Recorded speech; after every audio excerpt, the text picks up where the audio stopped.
listening to Not Crazy, a Psych Central podcast, hosted by my ex-husband, who has bipolar disorder. Together, we created the mental health podcast for people who hate mental health podcasts. Hey everybody, you're listening to the Not Crazy podcast. My name is Gabe Howard and I am here with Lisa. Lisa, are you excited that it is Mental Health Awareness Month?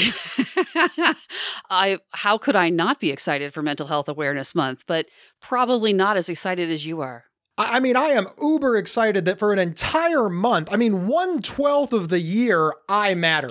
Well, and of course, for that entire month, nobody with mental illness has any problems because everyone pays attention and loves us. It really? There isn't anyone waiting for treatment. There aren't any waiting lists in emergency rooms. There isn't anyone being cast out on the street. There aren't any people who can't afford their medication. All of that happens in May. It's amazing. And the most important thing that comes in mental health advocacy, which everyone knows, is awareness. Let's talk about awareness for a moment, because awareness is one of these things that it's really hard to nail down what it is. And many nonprofits that are funded to the tunes of millions upon millions of dollars across our nation, literally in their purpose, their goal, their mission statement, they say to raise awareness about fill in the blank. I'm not just picking on mental health charities or mental illness charities. I mean, this is cancer, MS, children, whatever, lupus, just everything. It seems like raising awareness is this really vogue thing. I have a really hard time, and research for the show, I tried to figure out, what does that mean? Well, that's the problem. Nobody knows what it means. Well, right, but it's a nebulous goal. But it has to mean something. It doesn't mean anything, and I think that's one of the reasons it's everyone's goal. Because how convenient. Your entire mission statement is something that can't be clearly defined or quantified? So you really can't mess it up? Our goal is to raise awareness about fill in the blank. How do you know if you've raised awareness? Do you measure it in some way? I mean, notice no one's goal is ever, our goal is to treat 100 people with cancer or to cure 100 people with lupus. That's our goal. That you could then go through and count. Oh, look, are there 100 of them? No, there's only 88. Oh, no, there's 105. We did extra well. I'm going to give you real hard pushback here because you're doing this speaking in absolutes. There are many charities who their specific goal is to treat a certain number of patients. It's to lower the... We're talking about awareness. We're not talking about all charities always. We're talking about awareness-related charities or awareness-related goals.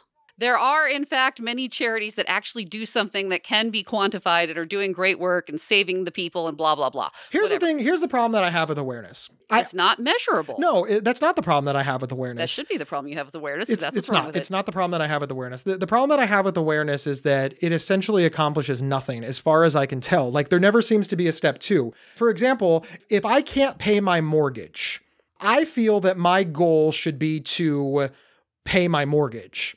Right. If I said I'm raising awareness about my mortgage, I could make everybody aware that I can't pay my mortgage. Right. If there's no step two of now that you are aware, I want you to give me $1. I'm seeing a lot of people being aware that I can't pay my mortgage. And I see a lot of people writing me messages like, hey, Gabe, so sad. You can't pay your mortgage. That's such a bummer. We're pulling for you. Thoughts and prayers. The thing that anyone is going to say to respond to that is that they haven't gotten to step 2 yet because they're not done with step 1, that awareness has not yet been appropriately raised. They don't have a high enough level of awareness. Do you think, sincerely, do you think that there is anybody in America who isn't aware of mental illness? That's a hard one for me because I've heard criticism of awareness-raising events where people say things like, are you aware of homelessness? Is there anyone in America who's not aware of homelessness? Yet we still have homelessness, so raising awareness clearly didn't help. Having said that, when you say, is there anyone who's not aware of mental illness? Sort of? What do you mean by sort of? I think that everybody is aware of mental illness. I think they just have they believe the wrong things. But are they aware that people are batshit crazy? Are they aware that people suffer from depression, psychosis, bipolar disorder, schizophrenia? I think they've even heard all of these terms. I think that we've done it. I think that people are 100% aware of mental illness. So we need to move on to step 2, which is, sort of the educational process to drive that down. Being aware of bipolar, knowing what bipolar disorder is, and knowing what it's like to live with it are 3 unique goals. for some of these groups, part of the raising awareness is including this educational piece. You're raising awareness of how mental illness affects people's daily lives, or how people with mentally ill live, or the barriers to care. You know what I mean? You're raising awareness about all these surrounding issues, or even giving education about these issues. So once again, I would point that out as a flaw with awareness. It's a nebulous term. It's not clear exactly what you're doing. It's not even clear what attitude it is you're trying to change or influence. Like, pretending for a moment that awareness is a good thing and that we're all okay with it. Probably is a good thing. I mean, I know that it's probably a good thing, but I'm really struggling with who gets to define the narrative. Yes. When we talk about raising awareness about mental illness, are we talking about people with anxiety? Are we talking about people with depression? Are we talking about people with bipolar? Now, let's say that we've all decided, well, I've decided that bipolar is the worst one of those, which has its own just unique challenges and frustrations. We're playing the suffering Olympics. All of the mentally ill people get together and decide who's the sickest, and that person's narrative goes forward. But now let's talk about socioeconomically, because I gotta tell you, a middle-aged white guy in Central Ohio is going to see and experience mental illness differently than somebody without insurance. Somebody that doesn't have a good supportive family, somebody that lives in rural America, somebody that lives in a state that thinks mental illness is a moral value or an emotional value or a hoax, and just has zero mental health safety net. I'm not saying I'm thrilled with the safety net that we have in Ohio. I think it's got some holes in it, but the net exists. There's other states that they don't even have a net. Right. Do we talk about having mental illness with literally no family, no insurance, and being homeless? Because that looks very different than having mental illness with a very supportive family, health insurance, and financial resources. I struggle with this a lot because I don't. I think it's terrible. No. I struggle with the idea of bashing Mental Health Awareness Month. Oh. Because okay. And here's why. My dad is a retired Teamster. He's a retired union man. And his entire career, non-union people would come up to him and say, you know, you're lazy. You get 3 breaks a day and you get paid 20% more than me to do the exact same job. And that's terrible. You're overpaid and you get too many breaks. And my father would always say, actually, you're underpaid and overworked. Right. Why is that never, for some reason, the people who are making less money and getting less benefits want to drag my father down instead of raising themselves up? And I'm sitting here criticizing people talking about mental health is good. It's good. And I'm sitting here saying, it's not enough. And I fear that the people in charge are like the anti-union people. Their response to this won't be to do more with Mental Health Month, won't be to go to step 2 and do more than just raise awareness. It'll be to cancel the whole thing, and I'll end up with less. Well, every time I hear someone say, raising awareness, I have to stop myself from, I usually don't stop myself. I usually just roll my eyes, unless they're looking directly at me, and then I try to stop myself. But again, raising awareness, what a stupid goal. How will you know when you've succeeded? Do you have any way to measure this? I know it's a poorly defined goal. I know you got your science brain on. I know you're about ready to, launch into because it's poorly defined, we can keep pumping money into the mental health industry. And since there's no way to define it, we don't have to meet the goals. I get all that. All of those things. Yes. I get all of that. I don't want to go down that road because you should. It's important. I'm not disagreeing, but how would you like to see step 2 take shape? We've identified the problem that mental health awareness is too ambiguous, it's too vague, and of course it doesn't help people experiencing major depression, schizophrenia, psychosis, homelessness, people in prisons because they can't get access to care, all of the horror stories that you just need to Google mental illness and hit return, and you're going to find horror stories on the front page. You didn't even write mental illness horror story, you just wrote mental illness and you're going to start seeing horror stories. They have permeated our society. So let's move past the fact that awareness is an ambiguous goal and that we're not thrilled with it. What's step 2, Lisa? Well, strangely, we have to go back to awareness, because are we making people aware that this exists in the first place? Are we making them aware of a specific situation, of a funding problem, of a new research methodology? I don't know. What are we making people aware of? And while we're on the subject, mental health awareness also annoys me because this focus on mental health distracts from mental illness. This is a thing that I fight up against constantly. Yeah. Everybody has mental health. Right. Most people, good mental health. And most people who have a mental health crisis, it's temporary. The example that I always use is grief. Nobody is going to be their best self an hour after they find out that their loved one died. That's reasonable, right? But mental illness is severe and persistent. Okay, so how are you defining crisis? A mental health crisis is grief in my mind is a mental health crisis. The inability to function because of something going on with your mental health is a quick and dirty definition of it. That's a good one.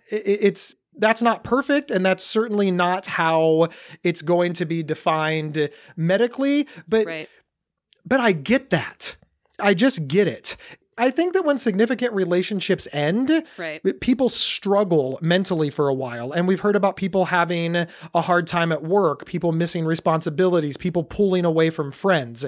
These can all be described as mental health issues. And it's another spectrum. Yeah, let's talk about anxiety. Look at all of the anxiety that's being caused by the global pandemic, by Corona, by the quarantines that are finally starting to lift in some states or still in other states, and all of the social distancing. And that is a mental health issue. But going back, when you said crisis, you know how you're always talking about everything's on a spectrum? Well, so is a crisis, right? And I think a mental illness crisis and a mental health crisis are different. I like your definition of you can't function because of something going on mentally. I like that. That's a good one. But again, how far not function, right? Like, I didn't do a very good job at work yesterday because I was feeling kind of depressed. And that where does it trip into crisis? Listen, I think that missing a day or two because you're overwhelmed, maybe that doesn't rise to the level of crisis, but it is something that people should be concerned about. And when I think of Mental Health Month, I think, are we focusing on anyone with severe and persistent mental illness? No. For example, how come we don't do anything about homelessness during Mental Health Month? Right. Like nothing. Mental Health Month almost always seems to focus on wellness, or it's helping the worried well. And I hate that term. Really? Why? First off, being well and being worried, that's a fair statement. What are you talking about? This is the suffering Olympics. No. Worried well is just so offensive. Because you're well most of the time, now when you get worried, we should ignore you. But again, I gotta tell you, I do have trouble feeling bad for somebody who's a little bit anxious in comparison to somebody who's in prison because of a psychosis episode that went south and now they're in prison for the next 10 years. But we can't just ignore the worried well. Just sounds so offensive. It sounds so belittling. Well, but that's the thing. In a perfect world, you wouldn't ignore either. Both people would get appropriate care. Both people would get the resources that they need. But the pie is of finite size. Therefore, if someone else is getting some pie, then the guy who really needs it doesn't get it. So actually, I'm going to cut you off right there. Okay. It annoys me that the pie is a finite size. Well, yeah, that's because I gotta tell you, the pie is not a finite size when it comes to, military spending. The pie is not a finite size when it comes to government spending. The pie is not a finite size when it comes to, bailing out billionaires. The pie is not a finite size when the local sports team needs a stadium. But suddenly, this is awkward. We don't have enough money for sick people. Severely sick people. Let's pretend that the pie is a finite size. You know what annoys me about that damn pie? The sicker you are, the less pie we allocate for you. Yes, absolutely. And it's very depressing. Why is that not being addressed? I want that to be addressed for Mental Health Month. I would agree with that completely. Because I also want there to be a Mental Illness Month. I'm not against Mental Health Month. Did this start as Mental Illness Month? This is what I hate so much. This is what I hate so much. I hate that we're doing an episode on Mental Health Month and you just asked if it started as Mental Health Month or Mental Illness Month because it shows a severe lack in your research abilities that you are just paid. I actually do have it written down. Top dollar for. I have it written down. Give me a second. You are so I have a lot of well notes on the table here. Let me find it. There's a lot of notes. You haven't organized your notes. I see her organizing her notes by typing in google.com. Look at those organized notes right there. Okay, but I did find out the thing. It was founded by Mental Health America in partnership with the JCs that I thought was very interesting. So they meant it to be a community-wide effort. And I love Mental Health America. Yeah. And this is the problem that I struggle with so much when I criticize these things. One, I want them to be better and I want them to do more, but I don't want to shit all over people who are doing something, because you know how many people are doing nothing? Right. I love Mental Health America, and I don't want this to turn into shitting on people who are doing something, because so many people are doing nothing. They're doing absolutely nothing, and then we start attacking the people who are doing something because it's not enough. Yeah, that's a problem. I hate that. It's not enough. But you know what it is? It's something. We're doing something. And in the meantime, we just leave the people who are ignoring people with mental health issues, who are ignoring the mentally ill, who are ignoring the plight of my life. And I'm like, oh, I'm not going to pick on them because I'm going to go attack somebody who's doing something because Gabe Howard doesn't think it's enough. That's just a jerk move. I don't want to be that guy. That is a problem. But I do want Mental Health Month to be so much more. I want it to be more. So you feel that it's a way to say, hey, we don't care about you the rest of the year. The other 11 months, you're on your own. But for this month, we care. It does kind of feel that way. I get hung up on that because, for example, I have family members that like only call me on my birthday. Is that them subtly saying that the rest of the year they don't care if I live or die? Only when I age up or survive the whole year am I worthy of that phone call? No, it's a good thing because it's a birthday. It's a demarcation. It's a celebration. Right. It's a way to bring it up. So in that way, that's an excellent analogy to a birthday. That's exactly what Mental Health Month is. There's no reason why your relative couldn't call you year-round any day of the year, but they don't. They just don't. So there's no reason that people can't be interested or talking about or fundraising on mental health and mental illness in other months, but they don't. They just don't. They need to have that time. They need to have that day. The reason why we have Mental Health Month is the same thing as the reason why stores have sales. Because otherwise there's nothing to go around, right? You can't just say, hey, come out and shop at our store. Why should I go shop at your store? I shop at your store whenever I want, whatever. Oh, but you need to come this weekend because there's a sale. Oh, okay, I need to go do it now because it's something that draws me in. It creates a sense of urgency, right? That's the purpose of the sale. You can buy the pants at any day for $100, but you have to buy them by Friday to get them for $50. And that creates a deadline in your mind. I think it's partly that, but it's also just something to tell people. So when you call up and say, hey, I'd like to talk to you about mental health. Really? Why? Because it's Mental Health Awareness Month. Oh, okay, that makes sense. Remember years ago, we were doing a fundraiser and people were saying, oh, well, this group doesn't need a fundraiser because people can donate money year round. We don't need a fundraiser. People could just send in money all the time. Yeah, but nobody does that. You need something to say. When you call up and say, hey, you want to send me some money? You have to say, because we're having this fundraiser on X day. Yeah, sense of urgency. When there's a deadline, you have to have your money in by Friday. Then all of a sudden, this is why we do like year end, because you have to have it for your taxes that year or for your year end giving or surrounding Christmas. It makes people think about it. Otherwise, they just don't get to it. They're like, oh, I'll give whatever. So in this way, Mental Health Month is extraordinarily vital. Yeah. Because it gives something to rally around that gives you an excuse to send out the email. It gives you a new title for the email that you want to send to your supporters. It just gives you something new to talk about, something new to use. It gives you a platform. And there's no reason that people can't learn about mental health year round. Right. It's not until you call them and say, hey, we're having our fundraising drive right now that they send in the check. So there's no reason that anyone's going to sit around and just learn about mental health unless they're like, oh, well, now is the time to do so. There's some pretty prominent advocates out in the world who hate, they absolutely despise Mental Health Month. And they've gone as far to say in prominent editorials that have been published in the Washington Post, the New York Times. I mean, this isn't some, ranty person or organization on the internet saying this. This is right. These are prominent organizations, names you recognize. Yeah, who said that Mental Health Month is killing people with mental illness. Do you believe that Mental Health Month is taking away resources and actively harming people with severe and persistent mental illness? That is a hard one. Well, the devil's in the details, right? I would say that the idea that, oh, this is killing people with mental illness, that's overblown. That's being overly dramatic. That's not fair. Could our resources be directed elsewhere? Maybe. Or even could some of our resources be directed elsewhere? So maybe the point isn't so much whether or not Mental Health Awareness Month is good or bad. It's how do individual groups use it? Maybe the way that individual groups are using it is bad. Or good. One of the things that I always struggle with when I read a lot of these editorials is there's always like this grain of truth that I believe. That they take too far. The grain of truth that I believe is that people with serious and persistent mental illness are not hard stop, are not getting the care and resources and opportunities that they need to live well. Obviously, yes. I don't care if it's Mental Health Month. I don't care if it's Christmas. I don't care if it's Depression Awareness Week. I don't care if it's International Bipolar Support Day.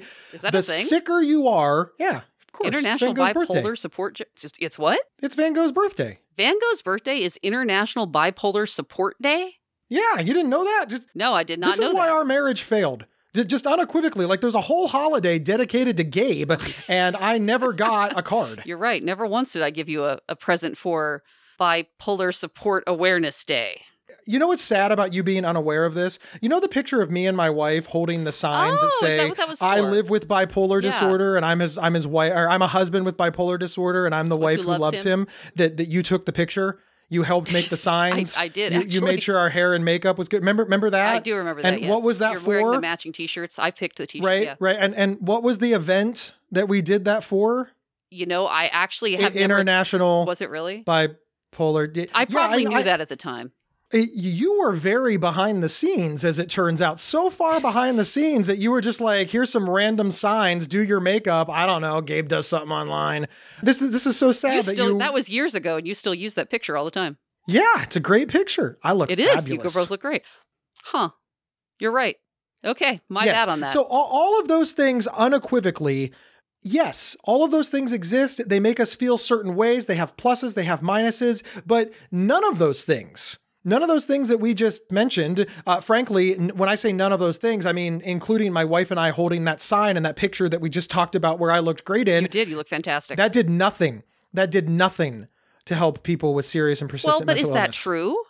Yeah, it's absolutely true. You don't know that. Yeah, yes, I do. I do. Because the shortfall is so great. What do you mean? People with serious and persistent mental illness have so little. Okay. They get the smallest amount. And it is absolutely unequivocally galling to me that the better off you are, meaning the less sick, the more resources that are available. Oh, yeah.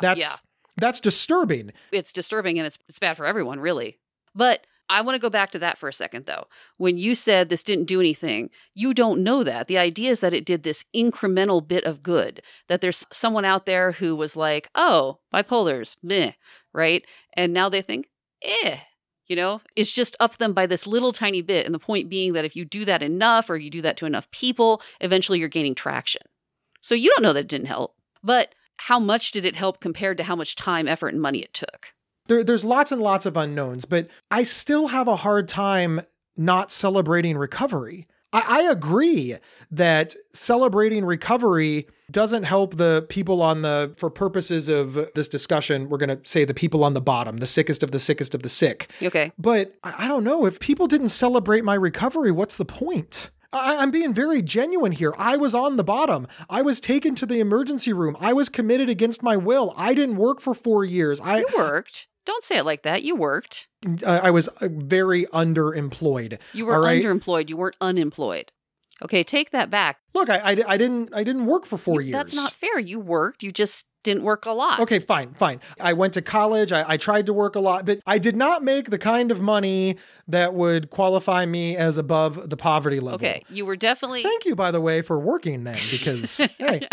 I'm just saying you should give yourself credit for what you tried. Listen, thank you. But we're way off topic, and I want to get back to the point at hand, which is, should we cancel Mental Health Month, and will that help people with serious and persistent mental illness? See, I can't say yes to that. Well, canceling it, I do not think will help people with serious and persistent mental illness. But will not canceling it help? No, is it irrelevant? No, it's not irrelevant, because remember what you said about Mental Health Month gives you a platform? Yeah. I think the bigger issue is that nobody's using that platform to help people with serious and persistent mental illness. Okay, so... We're using the platform incorrectly. It's like having a stage and saying this stage is not helping banjo music flourish. Well, that's not the stage's fault. That's the fact that nobody's booking banjo acts. And now we have a word from our sponsors. Interested in learning about psychology and mental health from experts in the field? Give a listen to the Psych Central Podcast, hosted by Gabe Howard. Visit psychcentral.com/show or subscribe to the Psych Central Podcast on your favorite podcast player. This episode is sponsored by BetterHelp.com. Secure, convenient, and affordable online counseling. All counselors are licensed, accredited professionals. Anything you share is confidential. Schedule secure video or phone sessions, plus chat and text with your therapist whenever you feel it's needed. A month of online therapy often costs less than a single traditional face-to-face session. Go to betterhelp.com/Psych Central and experience 7 days of free therapy to see if online counseling is right for you. betterhelp.com/Psych Central. And we're back, deconstructing May as Mental Health Awareness Month. You're being pretty critical for what is essentially a month-long holiday celebrating people living with mental illness while at the same time doing absolutely nothing to improve our circumstances. I think I would like it if it was a holiday, if it was more like Mother's Day or Veterans Day and you had to like get cards and give gifts and stuff to people that have the holiday in the name. So like it would be a time where people would bring me stuff and say, "Happy Mentally Ill Day. Here's some flowers or a casserole." Let's predict in the future. Next year at this time, this episode is going to be sponsored by Hallmark, and they're going to have like a whole line of, "Hey, I'm sorry you're depressed." I would like that. You know, actually, I think they do have a whole line of "I'm sorry you're depressed" cards because they have everything. But I don't think it's specifically the card that you're looking for, which is like, "Hey, you're depressed, but today's your day." Are you baffled by bipolar? Are you depressed because you're depressed? Cheer up. Some bunny loves you. And it could be like a bunny. Oh, well, maybe we could get a bunny as a mascot. Why? Why is it a bunny? Well, I don't know. Like when I was thinking of mascots for people with mental, like when I was thinking of like mascots for Gabe Howard. You sit around and think about this? Like who do I want to be the mental illness mascot? I'm thinking dragon. Oh, dragon is absolutely the best. Yes, dragon, 100%. Yes, forget the bunny. I'm thinking straight up dragon. Would it be a fire-breathing dragon? We're in with the dragon. I can already hear the criticism. Really? When you think of mental illness, you think of a mean, evil, fire-breathing, attacking dragon? And I'll be like, no. You mean a magical, mythical creature? Exactly. Of exquisite beauty who is rare? Exactly. Yeah. See, dragons are misunderstood. We see them as like violent and destructive, when in actuality, we've got Puff. We got Puff the Magic Dragon. Remember, he lives in the land called Hanalei. He's just trying to help little Jackie Paper. He's just minding his own business, and everybody's like, "Oh my God, it's a horrible dragon." I feel like is that how the story goes? Really? We're the same age. I remember the song, but I don't think I ever actually knew. I don't think I ever actually saw the movie. Wow. Sorry. It's literally about helping Jackie Paper through depression. Is it really? His name is not actually Jackie Paper. His name is Jackie, but he's really depressed, and he blows into Jackie's ear and puts his soul into paper so that he can talk to Jackie Paper. Really? And he helps. Yeah, this was a big deal to me because it helped me understand both the. Oh. Yeah. Yeah, it just I'll have to see if that's on Netflix because that seems much more profound than I thought. Going back, focus. You still haven't answered. Oh, okay. What was the question? From like 6.5 hours ago. Sorry, I don't remember the question. What is step 2? Well, I really try to be aware. Sincerely, Lisa, focus. Like I'm not trying to pick on you. Right? Just focus for a minute.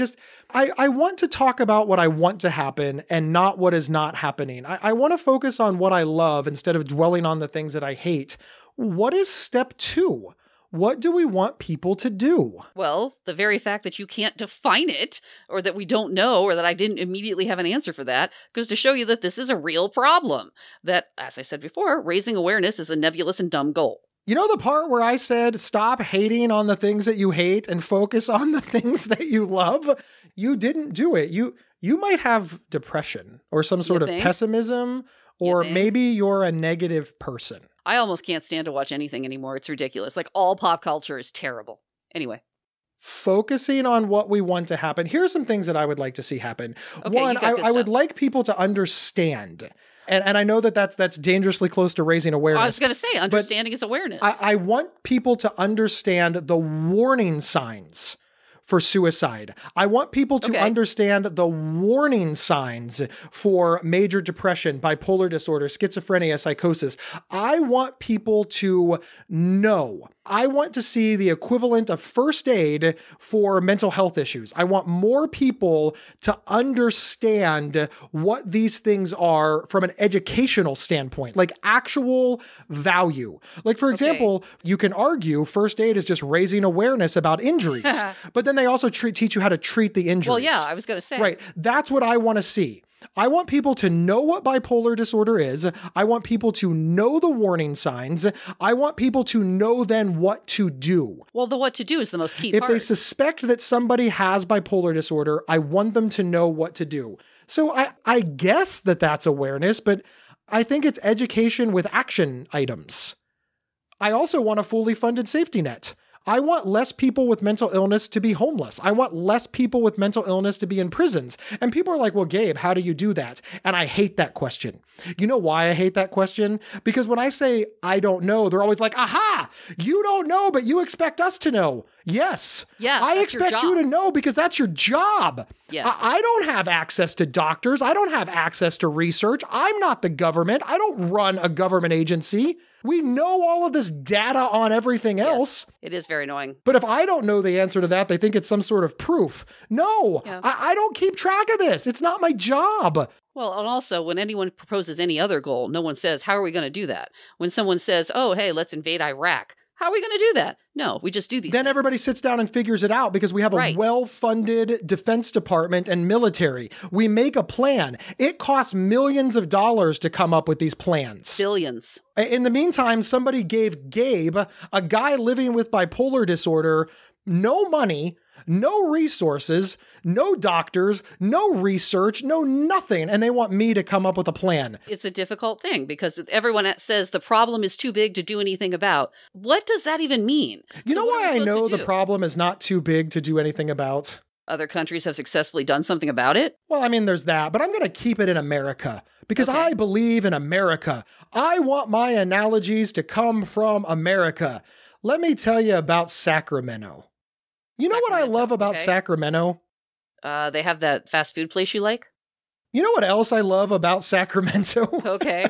Sacramento's history is actually very, very fascinating. Let me tell you about Sacramento. Now, I'm going to tell the story quickly. It's a cool analogy. I strongly suggest that you Google this to learn the real story, but I'm going to give you the 50-cent version. If you want to learn about the history of Sacramento, you should probably get, what would you Google to learn about the history of Sacramento?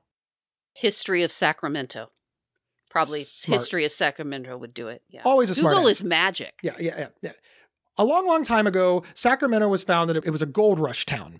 Okay. And then they built up an entire city and they built it by the river because rivers are pretty, right? So this whole city built up by the river. It had gold money. There was wealthy people and everybody was happy. And then the river, what'd the river Everybody do, Lisa? was happy. What- And everyone just lived happily ever after in the fairy tale. Did they live in Arendelle, Gabe? Did they live in Arendelle? The river flooded. Okay, the river floods. That's where I was going with this.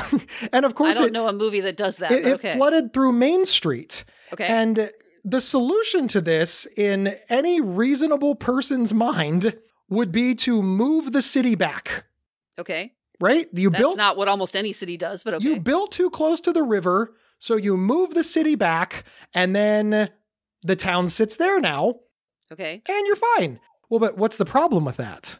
Nobody wants to do that. They're entrenched. They've already built Well, their house. they're entrenched because that means all of the people that own the land behind the city would all of a sudden become the rich and powerful people. Right. And all of the people that own the land and businesses and storefronts, they would become the people that owned land that wasn't as desirable.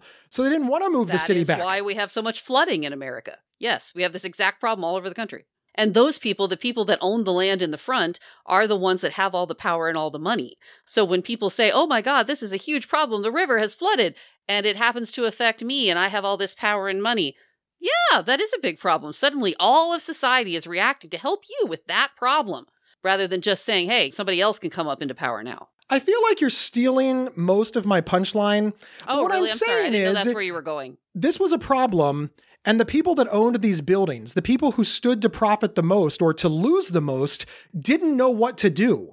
Okay. But they had money, resources, power, as you just said, Lisa. So even though they didn't know what to do, they hired a whole bunch of engineers and experts and smart people to figure out how to protect themselves, protect their businesses, their resources, their power, and to keep them, for lack of a better word, safe. In power. In power, but also safe from the next flood. Okay. So they carted in hundreds of thousands of tons of dirt. Oh, yeah, I saw your pictures. And raised Main Street. Right. And suddenly the people that owned all of the buildings on Main Street were good again. Still owned all of the buildings on Main Street. All they had to do was turn their first floors into basements, and their second floors became street front property. But all of their buildings, all still safe. All of their power, all still safe. Okay. To tie this all back, people keep saying, I don't know what to do about the mental illness crisis. I don't know what to do to help people with severe and persistent mental illness because this is a huge problem. But yet, strangely, 100 years ago, we figured out what to do to help a bunch of rich people keep Main Street exactly where it was now in Sacramento by doing this incredibly huge engineering project that was largely unnecessary because all you had to do was relocate the town back a couple of blocks. That's all you had to do. That would have been much cheaper. But they didn't want to do that because, hey, they wanted to help the people in power. And I know this speaks to a whole bunch of things. I'm not trying to get political. I'm just simply saying that when the first flood happened, everybody shook their heads and said, I don't know what to do. And they spent a lot of time, energy, effort, and money and came up with a plan that is still working in 2020. Right. Okay. I want to see somebody do that with this problem. Except this problem is going to help Gabe. It's going to help people like me. It's going to help people with severe and persistent bipolar disorder. But we need to get all of those people, and we need to be willing to move mountains. We were willing to move mountains to protect Main Street and Sacramento. Why are we not willing to move mountains to save people like me? Did you hear what you just said? That you want to do this massive, large, amazing plan to help people like you? Nobody wants to help people like you, like me. Nobody wants to do that. People want to help, for unknown reasons, as a flaw in society, the people who are already in a good position. That's why we have to have tax breaks and bailouts. Nobody wants to help you. Could this be done? Absolutely. We have the resources. We don't want to. What I do know is that needs to be an advocacy point. That needs to be something that we just poke into people's eyes constantly. Why are we ignoring this problem? Why are we not looking for a solution? Because we don't care about these people. But I do. And mental health charities do. And there are people that do. Apparently there's not enough. And right now, while we're talking about person-first language, I want to see this become an advocacy point. I want to see people like me, people like the mental health charities. I want to see all of the advocates, high and low, the people in government that do care about us. I want them to ask this question over and over and over again. Why are we willing to let people with mental illness die and succumb to their illness because we don't want to help them? And the answer can't be because we don't care. I understand that that's the way that it looks, but I know there are good people in this movement. There are mental health charities. There are mental illness charities. There are Gabes and Lisas. There are websites. There are hundreds of thousands, if not millions of people who care. This needs to be a major advocacy point. Why don't we care, and what are we going to do about it to move forward together? We need to get off of things like person-first language. We need to stop raising awareness about this nebulous idea of mental illness. We've succeeded. It's there. We need talking points. We need to move forward. I guess that's what I want. That's what I want step 2 to be. I want to see more of that. And to all of the places that are doing it, thank you. Thank you. Please help us coordinate. There needs to be a sense of urgency. We moved mountains in Sacramento. We need to move mountains for this. And I'm so sick and tired of being pushed around because, well, Gabe doesn't know either. Of course I don't know. And if I pretended to know, you would know that I was full of it. And you should stop listening to me. The very fact that I don't know shows how hard I am thinking about this and how big of a problem it is and how serious it is. But that's the point. That it is hard. This is a hard problem.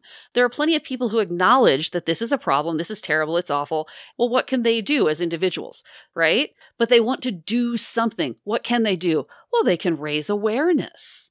They can put on the ribbon. They can, do all of those things that are easy and make them feel like they're accomplishing something.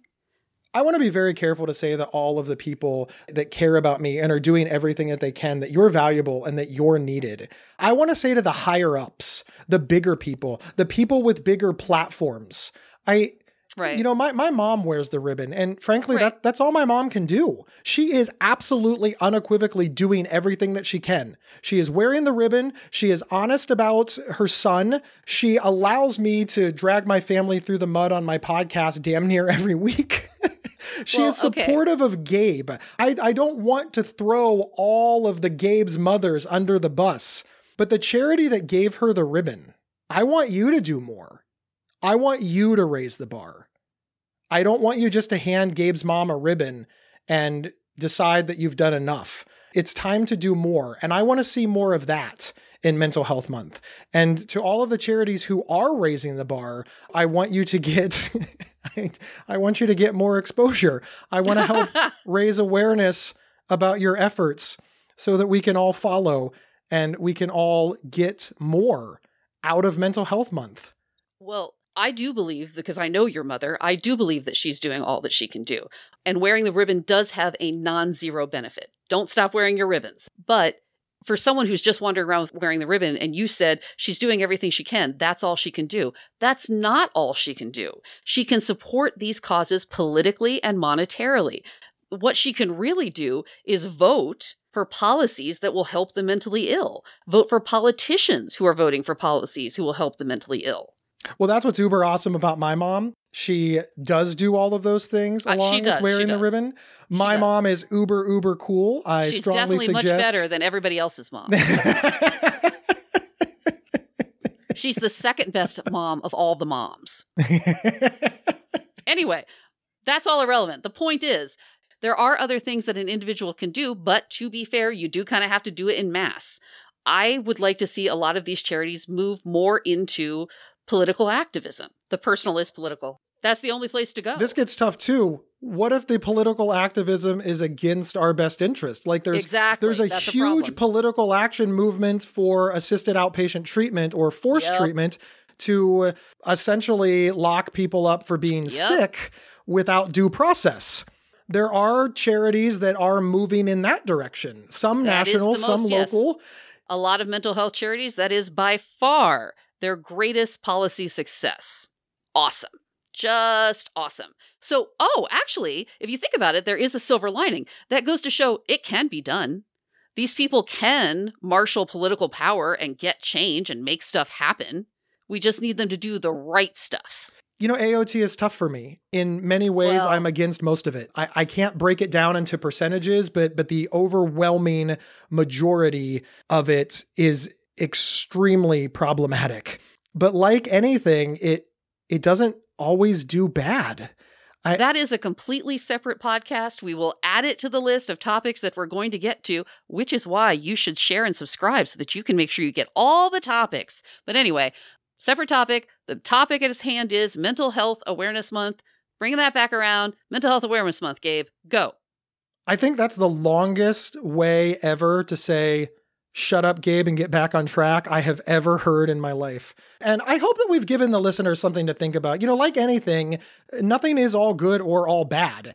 I'm not completely for Mental Health Month. I'm also not completely against it. Yeah. And I really want to give a huge shout out to Mental Health America for starting the whole thing. Because listen, before they started it, we didn't have anything.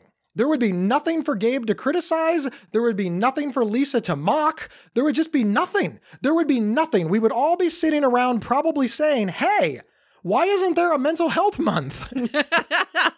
And then we could have a campaign to start one. Ooh. And then when people insulted it, I'd be like, I started it. Why are you being mean to me?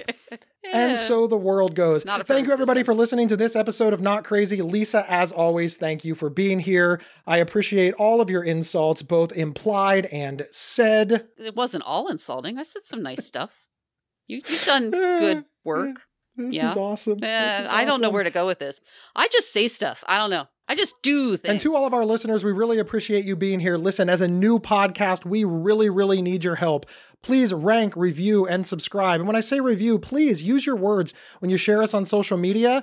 Tell people why they should listen. Email people. Write down psychcentral.com/notcrazy. Put it on a little index card, carry it in your pocket, give it to people at support groups. We're really hoping to start a movement and really change things and, well, frankly, argue with each other in a productive way that, you know, makes us not hate each other in the end. Right, Lisa? And to think we've been doing this for free all these years. I know. All right, everybody, we will see you next week. See you then. You've been listening to the Not Crazy podcast from Psych Central. For free mental health resources and online support groups, visit psychcentral.com. Not Crazy's official website is psychcentral.com/notcrazy. To work with Gabe, go to gabehoward.com. Want to see Gabe and me in person? Not Crazy travels well. Have us record an episode live at your next event. Email show@psychcentral.com for details. What should I say? Give me some samples. I'm not, I already did. Okay, I don't think, the reason why I'm asking you this is because I would not have noticed that at all. I would not have thought anything of it. I'm not saying Am I missing something? No, it's a creative choice. Okay. You're saying, hey, I really love this painting. And I'm like, man, a tree would look good there. And you're like, I don't think a tree would look good there. And I said, okay. And you're like, well, but does it need a tree? You're the artist. It's up to you. Well, but I had never even considered a tree. And now you're telling me this tree stuff. So I need more information to know if maybe I need to start thinking tree. There's no more information. Okay. I said, hey, just be aware of X. You said, I'm now aware of it and I'm still good. And I said, okay. Oh my God, it's awareness. What's awareness? You just said be aware of X. Then I said it's aware. Not all awareness is bad. Like that it's a joke. Is it? Yeah. Never mind. Okay, guess you had to be here. I am here. It's just not funny. Hey, Not Crazy fans, this is your host, Gabe Howard, and I want to tell you about authoritydental.org. Now you can whiten your teeth easily and affordably 100% from home. Compare the most popular teeth whitening kits at authoritydental.org. And hey, use code STAYHOME to get 25% off your purchase. Listen, this is a limited time offer. Please visit www.authoritydental.org/best-teeth-whitening-kit and order your teeth whitening kit today.